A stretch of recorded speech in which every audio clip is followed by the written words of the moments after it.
Magluluto tayo ng low-carb loaf bread version 8. Sa totoo lang po, meron akong na-overmix na heavy cream. Kesa itatapon, i-recycle ko na lang po ito.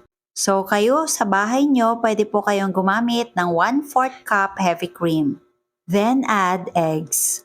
Ang list of ingredients ay ilalagay ko sa last part ng video na ito. Ngayon, maglalagay tayo ng green dahan Himalayan pink salt, golden monk fruit erythritol blend, baking powder. Pagkatapos, haluin ng maigi. If you love this recipe, please like and share and follow me for more low-carb recipes and health tips. Ngayon, maglalagay tayo ng green dahan almond flour, coconut flour, psyllium husk powder, at haluin ng maigi.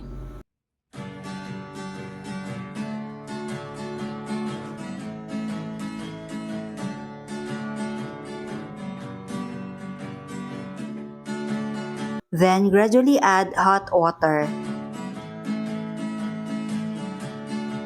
Sa tindahan, low carb essentials ay kumpletong matatagpuan. Katulong mo sa pag-ayos ng iyong kalusugan. Marami kang pagpipilian sa Cheddar's tindahan. Baking essentials, condiments, nuts and seeds, healthy oils, coconut products, superfoods, herbs and spices, low-carb breads, kakanin, at may sugar-free ulam pa.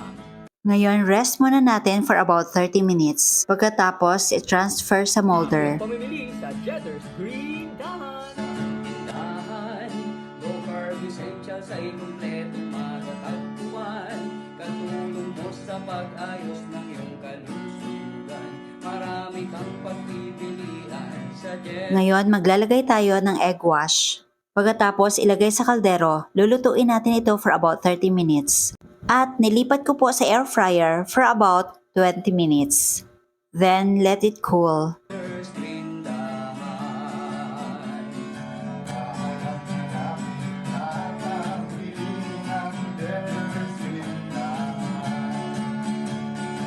At ito na ang ating low-carb loaf bread version 8.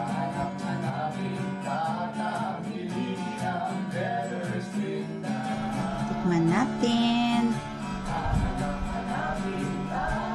Ito nga pala yung texture ng bread.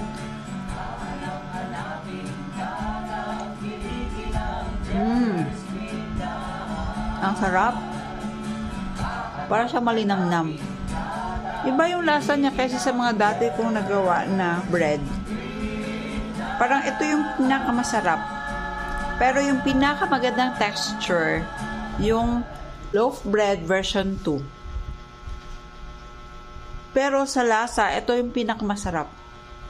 Please check comment section kung gusto nyong gayahin ang low-carb loaf bread version 2 na may magandang texture kagaya ng regular bread.